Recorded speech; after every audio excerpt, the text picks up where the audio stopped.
Kendo Universe, it is Kendo Tip Tuesday, and today, Sobrevivencia versus Aikido. And we're going to take a look at the similarities. There may be more than you think. We'll also take a look at the differences. What is the connection there?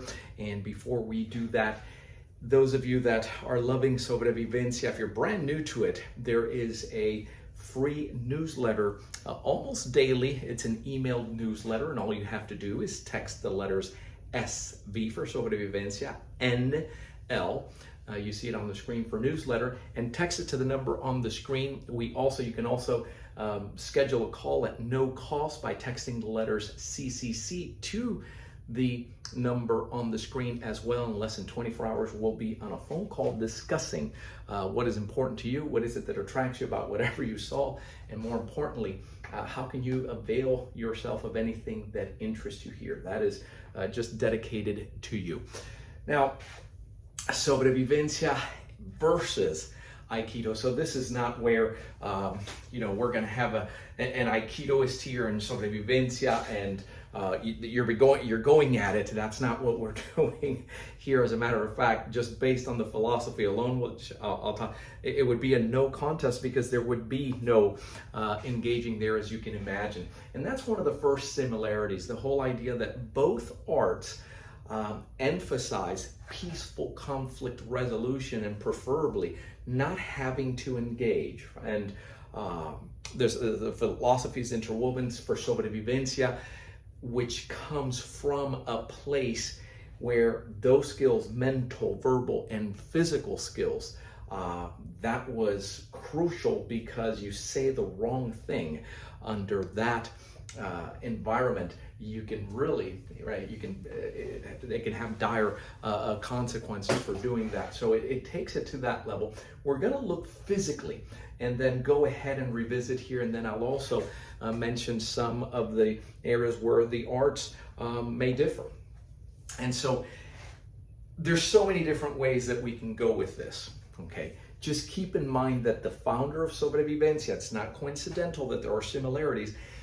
His root art was an Aikijujutsu art, same as with me. So there's going to be similarities in the physical application. Both arts, really, when you look at it, in Aikido comes from the use of the katana, of the sword. And as much as I love this and trained with it, I couldn't hang around with a katana. We're in Miami, down South Beach, because I likely get arrested. On the other hand, this is a medical device, but a lot of the same principles. Let's take a look at two of the footwork. And those of you that are doing the Sobrevivencia footwork masterclass, you'll see these two. I went over it yesterday, these two applications. But let's look at entering, and we'll take a look at blending. Right, in Aikido, they refer to it, the Japanese term, as irimi, or going right in and out. I'll show you what that looks like. So both arts have the similarity also that they were the root in Aikido.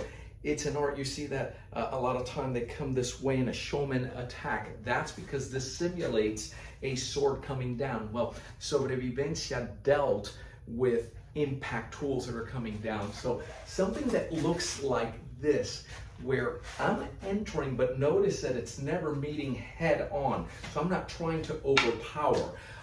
The canes in Sobrevivencia were not made of these hard woods or aircraft grade aluminum. So it's a body-based movement that, when it comes here, is targeting at the wrist, and it's taking the center line. That's another commonality, right? So SV, very important to keep the center, and if anything, what you're doing is you're working towards that opponent's center or doing something. Notice also that this entering movement, irimi movement, also denotes direction. It is a forward movement, right? If this were a really big bang, right, you would stop it here, and then this comes down. And Aikido is, when you see this, anybody in the Aikido arts will understand this. It also translates over into the empty hand. Right, so something that might be coming here to come in, and now you've taken the center and done something like this. This is moving forward. We also have it where you are blending. That's what we refer to. The first two footworks in the SV8 template are entering and blending. And it'll look, this is your typical SV guard, and I'm going to get to this in a second. So you're here with the cane. The cane stays close to you. Look at the position. I'll get to that in a second. But these kinds of movements where now you're going to be seeing things. There's an agreement, right, where you're seeing things the same way and then coming in here. It is for close quarters. SV, multiple assailants, armed, and you're dealing, right? Everybody knows the drilling in SV to be here where you're pivoting from here to here, right? So you're moving to the back, and then from here is where you're doing your striking and these flows that move this way. Well, this blending or pivoting is not just to deal with multiple assailants, but it's also if that attack is particularly strong and I can't deal with that, or yeah, I might have to, right? This is totally, and you're going to augment, you're going to exaggerate that a little bit. Now, if I stop that here, and Aikidoists know this to be something called, and there is this entering throw or liminage, for instance, that looks this way and then comes here and now coming in, right? Anybody in Aikido is familiar with that. Let me bring your attention to the SV guard, which is down here. Look at the positioning of the hands. I'm going to go with this very close. Everybody in SV understands the SV walk, which is from here to here, right? So we practice this, and just when we go with our walking, I've done other segments on this, and the special emphasis on walking in SV. But you see that something here, see? So here, the hand being secured here, we're moving and then moving forward. Let me show you how this translates over, and just taking those two footworks that are common, directional footworks that are common to both, and how they go from here. Let's take a look at joint locks. Watch this movement here for me. Here, and then you have here. Notice that in this case, I'm moving here, look at the position of the hands, and now I'm going to come right back off the line and strike. Now let me show you this, because Aikidoists will readily understand a lapel grab that comes here off the line, coming in the positioning. I'm going to take here the thumb, and I'm going to come over in something they refer to as ikkyo, or the first principle.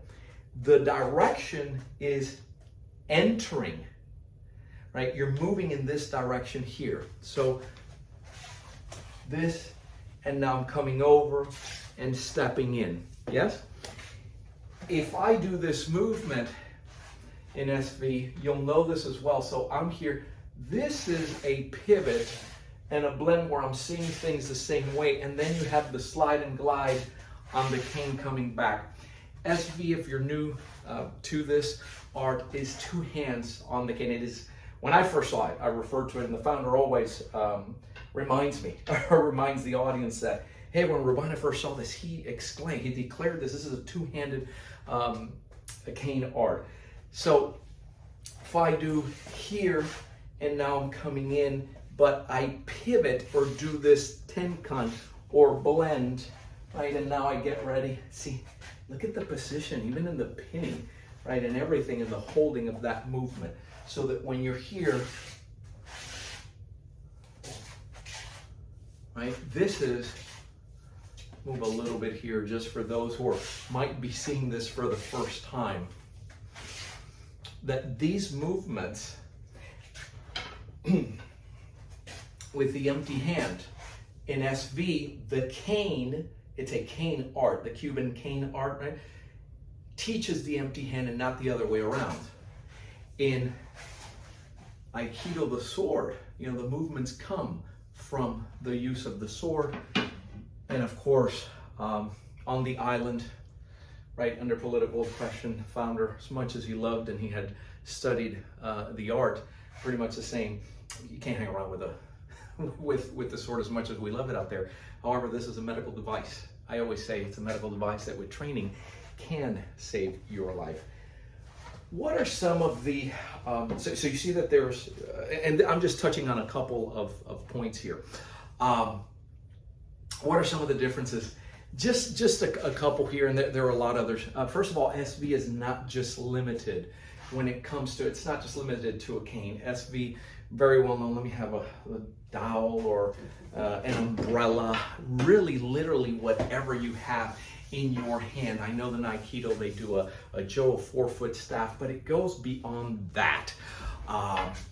The founder, when I first met him, his ability to pretty much turn anything that is around in the surroundings, even a water bottle. I'm not going to get into that, but those of you that have seen him do that, there have been times where we're doing a scenario and you can't see it, and later on he says, hey, I've shown you this and you haven't seen it. And he has a pin right through his shirt that very easily can be deployed and used, and I'll make that because in that sense it parallels another art, right? And I'm doing this in the series because people always ask, where does SV come from? I see some similarities with this, so that you know. The other thing is that even though Aikido, peaceful conflict resolution, SV really goes into models with mental and verbal training, because under the conditions and the circumstances, I always go back to why the art was born. In those conditions that the maestro found himself, the founder of SV, what comes out of your mouth is crucial, right? It can either make, break, or it can escalate something or de-escalate.